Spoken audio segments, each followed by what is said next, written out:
Welcome back to everyone. In this video I will guide you how to fix sleep mode not working on Motorola G37 power. Let's start the video. If you want to fix this problem, so first of all, restart phone. Just click and hold side power button and volume up button at the time. Click on this restart icon. Again click on this restart icon. You will see phone is restart.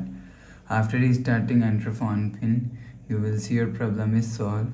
But if it not solved, if you want to fix this problem, go to app library. Click on settings app. Now in setting, scroll down and click on apps.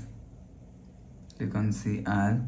Scroll down and click on clock app. And click on storage and cache. If you want to fix this problem, so clear cache clock app.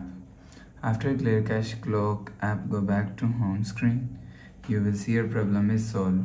But if it not solved, if you want to fix this problem, go to app library. Here click on settings app. Now in settings, scroll down to and click on system and click on reset option. Click on reset all settings. Enter phone pin. Click on this icon. You will see your problem is solved. So please subscribe for more new latest videos. Thanks for watching.